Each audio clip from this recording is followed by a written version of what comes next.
Құрметті тыңдармандар, мына олеум тақырыбы соңғы кезде химиялық олимпиадаларда, тіпті ұбт жинақтарында кездеседі. Сондықтан бүгін сол олеум тақырыбына алған бірнеше есептің шығару жолдарын талқылайық. Жалпы олеумге байланысты есептерді бірнеше топқа бөлуге болады. Мысалы, олеумның құрамын табу, екінші концентрациясы берілген олеумды дайындау үшін қажетті күкірт қышқылы менен күкірт алты оксидінің массаларын табу, олеумнен қышқыл алу, немесе қышқыл ерітіндісіне SO3 қосып олеум алу, немесе олеумге әртүрлі заттар менен әсер ету арқылы сол кезде жүретін реакциялар нәтижесінде алынатын өнімдердің массаларын немесе көлемдерін анықтау. Біз мүмкіндік болса, осы типтердің әрқайсысына кем дегенде бір есептен қарастырайық. Мысалы, мынандай бір есеп берілген болсын. Номер бірінші есеп деп қой. Номер бірінші есеп. Олеумның құрамындағы күкірт элементінің массалық үлесі 0,341 болсын керек. Мысалы, омега S тең болады 0,341. Бұл деген сөз, олеумдегі күкірт элементінің массалық үлесі 34,1%. Демек, бұл олеумның 100 грамм үлгісіндегі күкірт элементінің массасы 34,1 грамм. Осылай берілген болса, енді олеумдегі құрамындағы күкірт қышқылы мен күкірт алты оксидінің массаларын табу керек. Омега SO3 табу керек. Бұл да есептен шығарудың бірнеше жолы бар. Біз бірінші әдіс деп қояйын. Бірінші әдіс. Алдымен олеумның өзін шартты түрде жазайық. Мысалы, олеум ол күкірт қышқылының ерітіндісіне немесе 100% күкірт қышқылына SO3 қосқанда түзілетін бұда симады қайтадан төмен жазайын ендеше.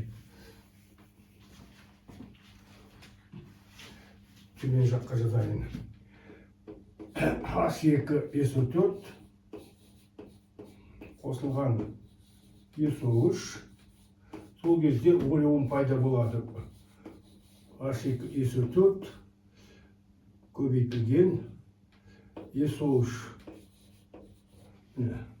Енді мынау X моль болсын, мынау Y моль болсын дейік, сонда мынау X моль H2SO4 және Y моль SO3.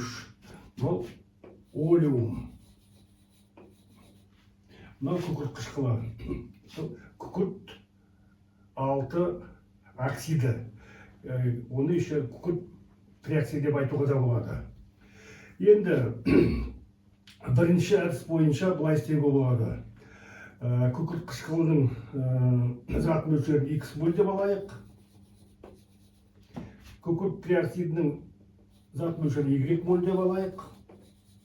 Ал білесіздер, олеумде күкірттің массалық үлесі 0,341. Енді соның алдымен зат мөлшерін тауып алайық.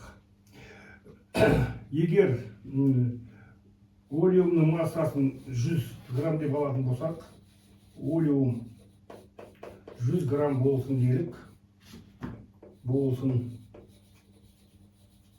делік. Онда күкірт элементінің массасы болады 34,1 грамм. Енді оның зат мөлшерін табатын болсақ, NS тең болады масса S күкірт бөлінген малярлық масса күкірт тең болады 34,1 грамм бөлінген 32 грамм моль. Сонда есептесек шығады, мен есептеп қойған 1,060 6 моль. 66 моль. Енді мынандай теңдеулер жүйесін құруға болады. Теңдеулер жүйесі дейік. Теңдеулер жүйесін құрайық. Теңдеулер жүйесі.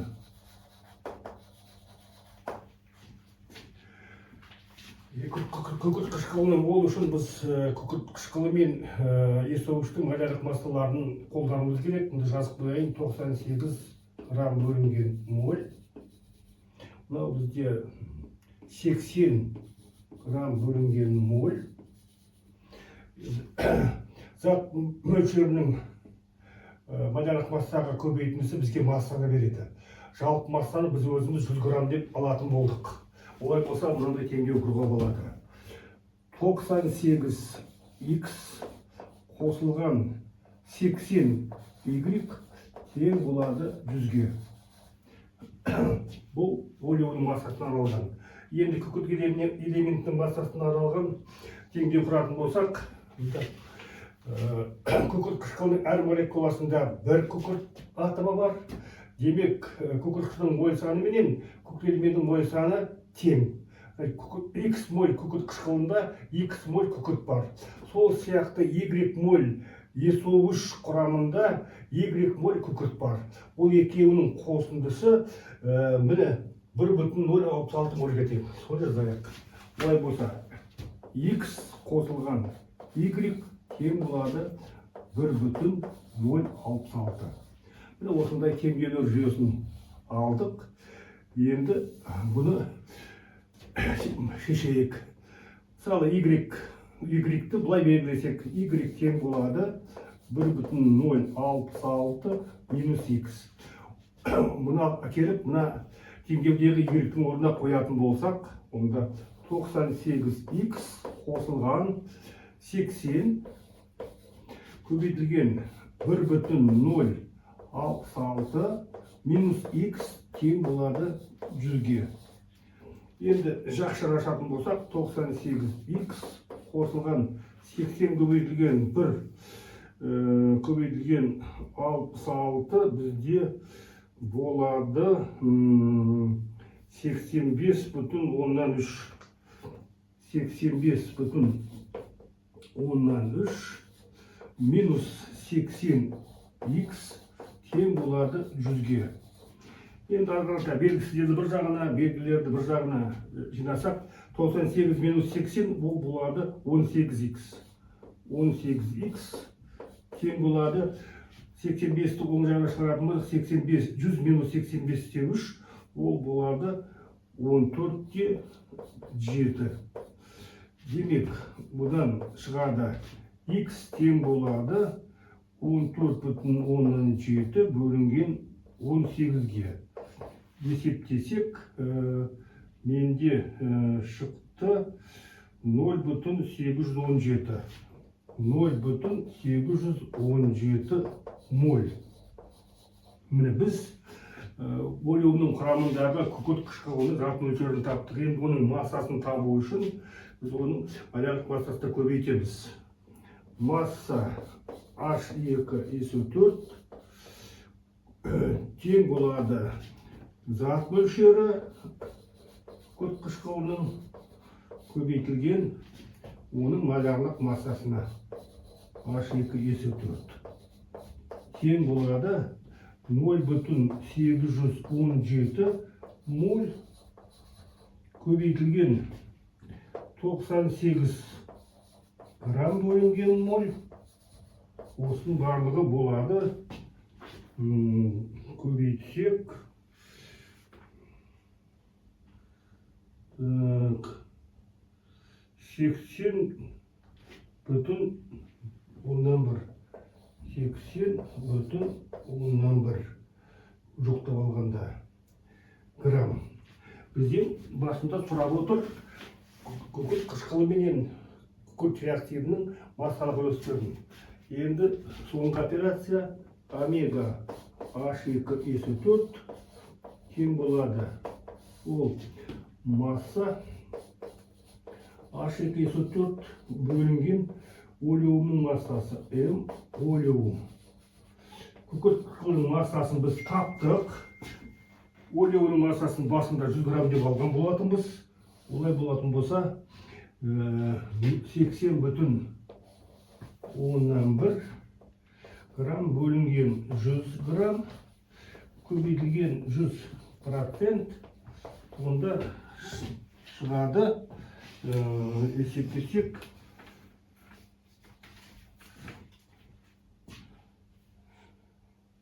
шамамен 19,8.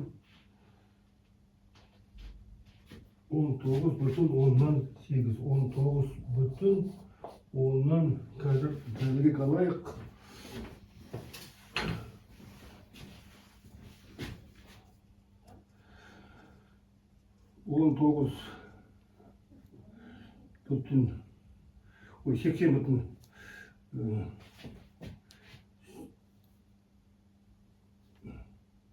80,1 бөлінген. Мен айтып тұрмын, оны есептеудің керегі жоқ қой. Өзіне тең қой. 80,1. 80,1 уже процент. Енді күкірт триоксидінің массаларын табу үшін жүзден алып тастаймыз. Онда омега СО3 тең болады 100% минус 80,1%. Сонда 19,9%. Есеп шықты. Енді екінші әдісті қарастырайық. Мына жоғары жаққа жазайын. Екінші әдіс деп. Екінші әдіс. Бізде есептің берілгенде күкірт элементінің массалық үлесі 0,41 делінген. Күкірт элементтің массалық үлесі көрсетілген. Демек біз күкірт элементі бойынша материалдық баланс теңдеуін құруымызға болады.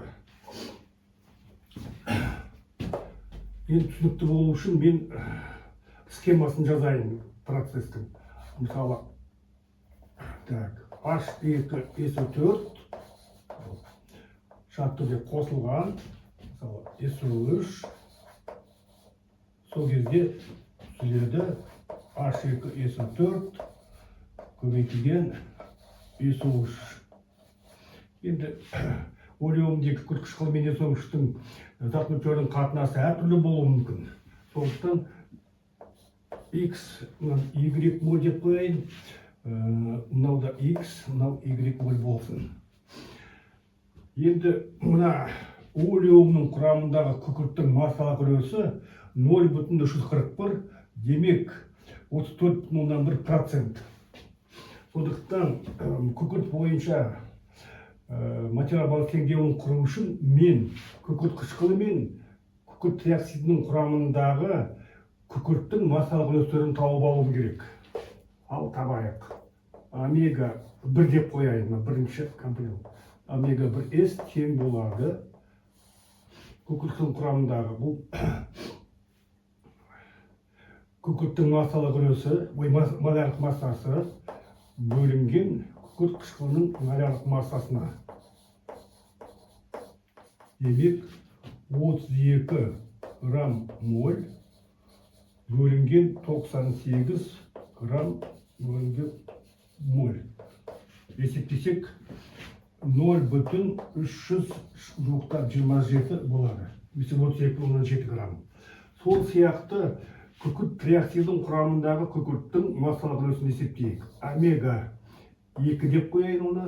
Омега S болады. М күкірттің молярлық массасы бөлінген күкірт триоксидінің молярлық массасы. Орындарына қоятын болсақ, 32 грамм моль бөлінген 80 грамм моль болады. Ал орысша есептеуге болады 0,40%. Енді материал баланс теңдеуін құруға болады. Бірінші, мысалы, күкірттің массасын, біз күкірт қышқылының массасын М1 десек, олеудің құрамындағы исогыштың массасын М2 дейтін болсақ, мына олеудің массасын М3 дейтін болсақ. Алдыңғы әдістегідей М3 болсын делік 100 грамм. Біз олеуінің 100 граммын қарастырайық. Онда мынандай материал баланс теңдеуін құруға болады. М1 омега-1 қосылған М2 омега-2 тең болады М3 омега-3. Бұндағы М1 олеуінің құрамындағы күкірттің массасы, М2 күкірт диоксидінің массасы, М3 олеуінің массасы, яғни 100 грамм. Ал омега-1 күкірт қышқылының құрамындағы күкірттің массалық үлесі, омега-2 күкірт диоксидінің құрамындағы күкірттің массалық үлесі, омега-3 ол берілген 0,41, ол олеуінің құрамындағы күкірттің массалық үлесі. Енді ақырата математика. Орындана қоятын болсақ, М1 бізде белгісіз. Мен мұнайға жазайын енді. М1 белгісі қалдыра тұрайық. М1 көбейтілген омега-1 таптық 0,327 қосылған М2 ол да белгісіз. Омега-2 0,40 тең болады. Олеудің массасы 100 грамм. 100 көбейтілген ондағы күкірттің массалық үлесі 0,341. Енді бізде екі белгісі бар теңдеу, ол шешілмейді. Бірақ біз М1 мен М2-ның қосынды 100 грамм болғандықтан, олардың біреуін екіншісі арқылы белгілеуімізге болады. Мысалы, М1 қала берсін көбейтілген 0,327, ал М2-ні 100 минус М1 деп алуы болады. 100 минус М1. 100 минус М1 көбейтілген 0,40 тең болады 100 көбейтілген 341. Ол уже көбейтсек 34-те 1 болады. Енді ашатын болсақ жақшаны М1 0,327, М1 көбейтілген 0,327 қалады. Қосылған жақшаныстағы 100 көбейтілген 0,40 ол 40-ты береді. 40 минус 0,40 М1, 0,40 М1 тең болады 34,1-ге. Енді жақшаны ашатын болсақ, 0,327 М1 қосылған, жақшаны ашқан екенбіз ғой, енді біріктіретін болсақ. Так. 40 үлкен, сондықтан 34-те 1 сол жағына, ал мұна екеуінің айырмасы минус, оны оң жағына жіберейік. Сонда 40 минус 34-те 1 бізге береді 5,9. 5,9 тең болады. 0,40-тан 0,327 алатын болсақ, болады 0,73. 0,073 М1 болады. Одан М1 бізге тең болады 5,9 бөлінген 0,073 80,8 грамм. Демек М2 күкірт диоксидінің массасы ол 100 грамм, олеуімді 100 грамм деп алдық, минус 80,8 тең болады 19,2 грамм. Енді массалық үлестерін омега-1 бізде тең болады күкірт қышқылының массалық үлесі H2SO4 тең болады масса H2SO4 бөлінген масса олеум. 80,2 грамм бөлінген 100 грамм көбейтілген 100% болады 80,2%. Күкірт триоксидінің массалық үлесі MsO3 тең болады 100% минус 80,2% тең болады 19,8%. Енді үшінші әдісті қарастырайық. Үшінші әдіс. Шындап келгенде бұл жаңа әдіс емес, бұл екінші материалдық баланс теңдеуі әдісінің графиктік түрі деп санауға болады. Бұны крест әдісі деп атайды әдетте. Крест әдісі. Шет елдерде бұны Пирсон конверті деп атайды.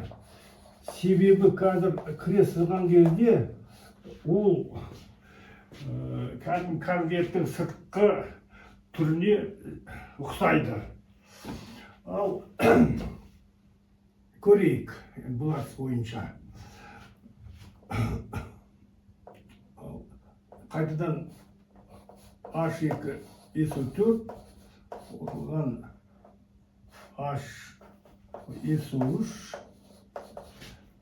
H2SO4 көбейтілген SO3 олеум. Мынау X моль болсын, мынау Y моль, мынау X моль, мынау Y моль. Бұл крест әдісі бойынша алдымен крест сызамыз.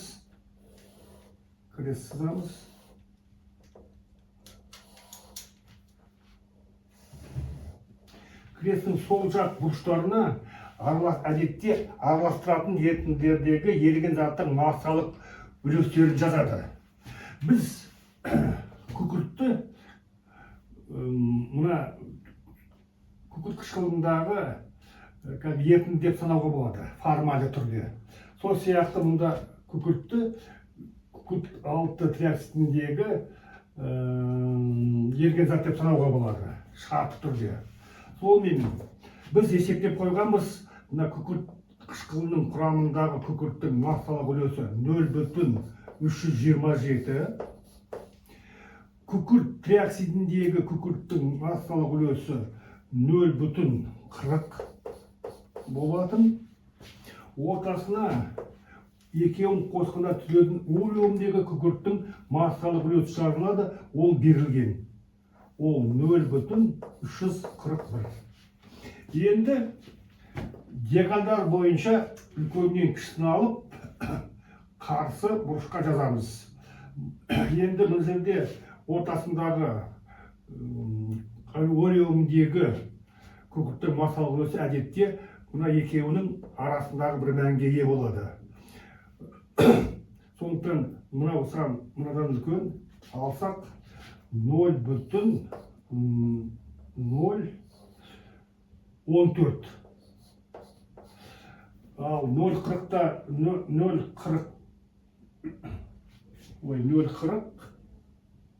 340 болатын болсақ 0,059. Енді мынаның тұсына кішкене сәл алысырақ бірігіп кетпейтіндей көбейтіп ойлап қалмас үшін арырақ. Мынанда ерітіндінің массасы белгілі болатын болса, соны жазамыз. Мысалы, бұл болсын біз N1 болған, ал мына екіншінікі біз N2 деп белгілегенбіз. Ал енді екі белгісіз болғандықтан есеп шықпайды. Онда біреуін біз 100 минус екіншісі деп алуға болады. Мысалы, N1-ді 100 минус M2, немесе M2-ні 100 минус M1 деп. Мысалы, алайық екіншісін 100 минус M1. Енді крест әдісі бойынша M1-дің 100 минус M1-ге қатынасы мына крестке операция жасаған кезде түскен шыққан нысандардың қатынасына тең болады. Яғни былай. M1-дің 100 минус N1-ге қатынасы тең болады 0,029-ның 0,014-ке қатынасына. Енді көбейтейік. 0,014 N1 тең болады. Мынаны көбейтсек 5,9 минус 0,029 N1. N1-лерді бір жағына жинақтадық. Сол жаққа барғанда плюс таңбасымен ауысады. Екеуін қосатын болсақ, болады 59 қосылған 14, 60, 73 қой. 0,073 N1 тең болады 5,9-ға. Бұдан N1 тең болады 5,9 бөлінген 0,073. Бұны есептесек,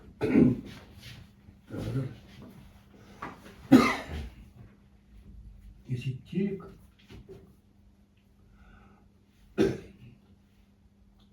5,9 бөлінген 0,073 шығады 80,8.